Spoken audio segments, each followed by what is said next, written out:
chers lecteurs et chers consommateurs. Aidez-nous et le réseau Plus que Pro à protéger, défendre les droits et les intérêts qui sont les vôtres et ceux de nos chers consommateurs de France. Et combattre le cancer que constituent ces pseudo-youtubeurs de l'intox et la désinformation. Parce que nous on ne triche pas de calomnie, on dit la vérité. Vous avez l'opportunité de vous abonner à la seule chaîne YouTube qui vaille. À vous de jouer. Merci de nous avoir donné votre confiance. Autotransact Talange, réseau Plus que Pro pour la défense du consommateur. Aujourd'hui, on intervient sur une Golf 7 gris métal du plus bel effet. Révision constructeur, donc ça c'est fait. Et dans le cadre des contrôles sécurité, effectivement, vous avez pu constater ici, les plaquettes de frein qui sont au bout. Voilà, ils sont au bout, il n'y a même pas besoin de les déposer. Voilà, par expérience, nous on voit direct. Donc là, on appelle le client, contrôle les disques, les disques c'est bon. Pour le contrôle des disques, évidemment, on a un outil spécifique pour ça. Les plaquettes, visuellement, on voit bien que voilà, il reste moins de 2 mm, donc bon, il faut remplacer. On fait un appel, un contact téléphonique. Demande d'accord express, c'est obligatoire, c'est la législation en cours. La jurisprudence est parfaitement claire, je l'ai déjà dit des centaines et des centaines de fois. Même sur des éléments de sécurité comme des disques et des plaquettes, même sur la ferraille où le disque est rogné par le métal de la plaquette, on ne fait pas de travaux, on ne force pas, on n'intimide pas le client à mesure de lui expliquer qu'on ne le laisse pas partir parce que les freins sont morts. Ça n'existe nulle part. La jurisprudence est parfaitement claire sur ce point de droit. Par contre, le professionnel d'automobile doit, si le client n'accepte pas les travaux pour X ou Y raison, eh bien, le professionnel doit effectivement faire signer une décharge de responsabilité.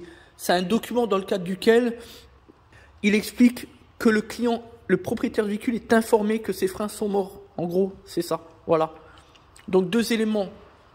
Soit on respecte le code civil dans le cadre d'un document certifié, légalement parlant, soit on informe de cette situation critique en bas sur la facture et on fait contresigner le client. Voilà, 2 exemplaires.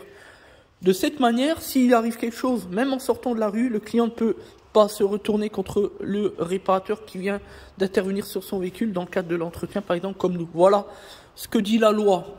On sait très bien qu'il y en a qui profitent de l'intimidation pour faire des travaux qui, bien des fois, n'ont pas lieu d'être. Voilà. Sauf que le problème, tout le monde le connaît. Le consommateur, lui, connaît pas ses droits, connaît encore moins la loi. Le professionnel non plus de l'automobile. Nous sommes une exception, bien évidemment, mais de manière générale, le professionnel non plus. Donc du coup, on fait un peu comme on veut, on fait n'importe quoi. Donc c'est toujours un petit peu la même histoire. Et on s'étonne que les consommateurs n'ont plus confiance dans leurs prestataires. Ben, il ne faut pas s'étonner.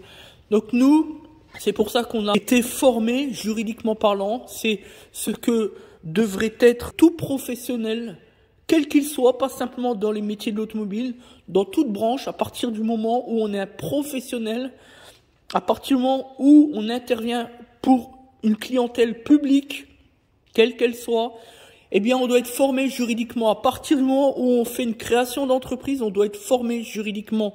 On l'a si souvent dénoncé auprès de l'administration fiscale qui ne fait jamais de contrôle à la source et on s'étonne pourquoi aujourd'hui il existe 70% d'entreprises qui sont des impostures frauduleuses et qui ne sont absolument pas légales. Voilà ce qui se passe en France. C'est un problème pour le consommateur. Heureusement, la solution, elle s'appelle Plus que Pro, puisque Plus que Pro fait le travail du gouvernement en réalité, puisqu'il sélectionne les meilleures entreprises de France pour les présenter à des consommateurs sur un portail www.plusquepro.fr pour que ceux-ci puissent ne plus se tromper, faire le bon choix, trouver un professionnel au savoir-faire vérifié, expérimenté, qui a des qualifications, etc., etc., et surtout les bonnes assurances eu égard à leur activité. Voilà, quand on est Plus que Pro, ce qui se passe. Voilà la qualité des entreprises du réseau Plus que Pro. Voilà pourquoi nous sommes membres du réseau Plus que Pro. Donc, on prétend pas être le plus beau ni le plus fort. On dit juste qu'on se bat le matin, le midi et le soir pour nos clients, pour nos chers consommateurs. Voilà la vérité. Un dernier mot sur l'enquête sur les franchises pare-brise. Vous le savez, hein, ça fait un petit moment qu'on en parle. Pour nous, c'est la plus grosse arnaque en France, la plus grosse arnaque du XXIe siècle, et surtout de ces 10 dernières années, il faut bien le dire, je dirais même 15 dernières années, les petites franchises de pare-brise. Donc, on met de côté les 3 leaders qui font plus ou moins bien les choses. Hein, on connaît tous, hein, Carglass, France Pare-Brise, Mondial Pare-Brise. Et pour tous les autres, toutes les petites enseignes, bien évidemment, on est dans la supercherie, la tromperie commerciale, on est dans les abus, on surfacture, dirais-je, à l'endroit des assurances pour pouvoir forcément faire des cadeaux au consommateur, c'est-à-dire le client final qui n'y voit que du feu et qui se demande ensuite pourquoi son assureur l'augmente chaque année. Bah oui, puisque on l'a déjà dit, depuis 15 ans, 280% d'augmentation ces 15 dernières années de la part des assureurs. Demandez-vous pourquoi. Je sais que c'est un sujet, et pourtant ce sujet n'a pas lieu d'être, puisque pourquoi on parlerait de l'augmentation des assurances? C'est comme si demain on disait, ah ben chez Des Autotransact, l'année dernière, il était à temps. Aujourd'hui, il est à temps, donc il a augmenté ses tarifs. Non, mais ça devient n'importe quoi, vous voyez? Là, on fait une fixette sur les assurances, mais pour autant, pour le coup, eh bien, c'est une question qui est intéressante à soulever, parce qu'effectivement, il faut se poser la question du pourquoi, du comment. Donc aujourd'hui, on a forcément beaucoup de sociétés qui travaillent avec les assureurs. J'entends par là les sociétés spécialisées, les professionnels de carrosserie. Mais aujourd'hui, il existe l'envers du décor, parce que on le sait très bien, les carrosseries, bon, ils font bien leur travail, en tout cas pas pire que d'autres. Secteur de l'automobile après-vente. Mais aujourd'hui, on a la fausse bonne idée, comme on le disait au sujet des monoprestataires ou des prestataires à domicile dans le secteur automobile après-vente. Vous avez les spécialistes du pare-brise, c'est tout le problème.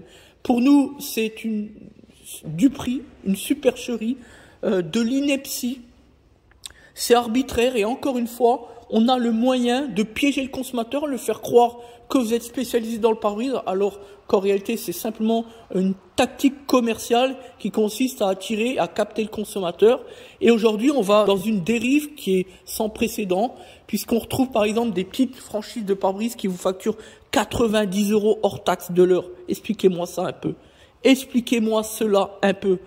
C'est le même tarif qui est appliqué chez le concessionnaire d'à côté, peu importe, mais qui embauche 50 salariés. C'est peut-être pas la même chose. Donc là, c'est justifiable et c'est justifié d'avoir un gros taux horaire parce que forcément, les salariés, les charges, il faut les payer. Les frais d'entreprise, il faut les payer. Mais quand vous embauchez 1 ou 2 salariés et que vous êtes à 90 € de l'heure, la seule conclusion qui pourrait être tirée, c'est celle du fait de chercher à surfacturer, à abuser de la situation auprès des assureurs. C'est tout. Faire du profit qui n'a pas lieu d'être, du surprofit au préjudice des assurances. Voilà la vérité. Pour vous dire un dernier mot sur donc les sociétés de pare-brise, on vous l'a dit, on est en train de faire une enquête depuis maintenant un petit peu plus d'1 mois. Ça va durer encore 1 ou 2 mois. Et là, on a contacté, je dirais, une quinzaine de sociétés. Rendez-vous compte que parmi ces à peu près une quinzaine, il y en a la moitié qui nous ont toujours pas répondu. Et d'une manière générale, on a beaucoup de mal à nous répondre. C'est quand même grave, c'est quand même impressionnant. Mais dès lors qu'on leur demande non pas un devis payable par nous, c'est-à-dire par le client potentiel, mais dès qu'on demande une prise en charge, comme par hasard, on reçoit une réponse dans, tenez-vous bien, dans les 5 minutes. Alors que là, on a des demandes de devis en attente, avec prise en charge client, c'est-à-dire le client, nous, qui payons. Et là, c'est pas intéressant, évidemment. Et donc là, ça fait, on en a un, ça fait 2 semaines qu'on attend le devis. Et sur ces 2 semaines, on l'a relancé 3 fois quand même. Donc il y a eu la demande, il y a une relance, et encore une seconde relance. 2 semaines, pas de réponse. Et pour d'autres, on a des réponses, mais c'est évasif, c'est pas éclairé, c'est en dents de scie. Et je vais vous dire, pour terminer ce document vidéo, un dernier élément, c'est que bah justement, ça tombe bien parce qu'il y a environ, je dirais, 3 semaines, 1 mois, j'ai plus trop la mémoire du temps, nous avons effectivement remplacé 2 optiques sur une 300 307 pour un client, sur laquelle base nous avons, ou plutôt le client lui-même a fait une prise en charge par son assurance. Simplement, il avait les optiques qui avaient de l'eau dedans, donc voilà, il n'y avait plus rien à faire, il fallait les remplacer. Voilà. Donc nous, contrairement aux petites franchises de pare-brise, on n'a pas dit au client on s'occupe de tout, etc. Non, on a dit au client faites les choses comme vous devez les faire, contactez votre assureur, faites une prise en charge, etc. Et vous revenez nous voir. Entre-temps, il nous a demandé un devis pour qu'on puisse le transmettre à l'assureur. Donc le client, le devis, on lui a fait sur place, il est venu. Et on lui a fait un devis dans les règles de l'art. Voilà la vérité. Avec notre taux horaire applicable, on n'en a qu'un. Il n'y a pas de T1, T2 ou T3. Parce que, pour faire simple, sur les franchises pare-brise, ils jouent beaucoup là-dessus pour toujours surfacturer. Oui, c'est toujours la même chose. On n'a jamais une application T1. Dans les devis qu'on a eu, à chaque fois, on nous a appliqué un T2, comme par hasard. Voilà. Pas un T1, mais un T2. Alors que le T2 n'est même pas justifié.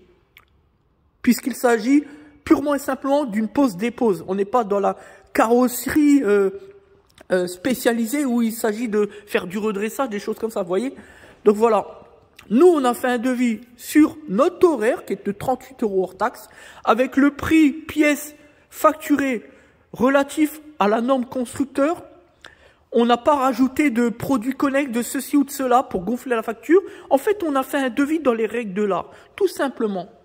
Voilà. Effectivement, on n'a pas fait de remise, mais on a appliqué le barème constructeur, les tarifs constructeurs et le taux horaire qui est le nôtre, qui est normalement le nôtre et qui ne change pas selon le cas où le client est un client final ou est l'assureur. Voilà. C'est le même. Parce que pour nous, eh bien, peu importe le client, qu'il soit beurre, blanc, noir, pour nous, pas de discrimination, pas de manipulation, pas d'arbitrage, le tarif c'est toujours le même. Voilà comment que devrait agir l'ensemble de ces bricoleurs, ces imposteurs, ces délinquants du pare-brise, qui évidemment, vous l'avez compris, et on pourra largement le démontrer, les premiers devis qu'on a en notre possession le démontrent de facto, eh bien, ce n'est simplement pas le cas chez eux, puisqu'on a du grand n'importe quoi. Un coup, on a du 74 €. Un coup, on a 45% de remise parce que il y a une prise en charge assurance qui n'existe plus, mais une demande client. Vous voyez, on manipule les devis en fonction de l'interlocuteur. Et le pire, c'est qu'ils ne s'en cachent pas. Ils le disent directement par voie de mail. Je rappelle que le mail a une valeur juridique, une valeur de preuve. Et du coup, on pourrait faire très mal sur les réseaux sociaux. Eux qui aiment tant ça, les réseaux sociaux, on pourrait vraiment faire mal. Merci à tous. C'était donc Des Autotransact Talange, réseau plus que pro pour la défense du consommateur.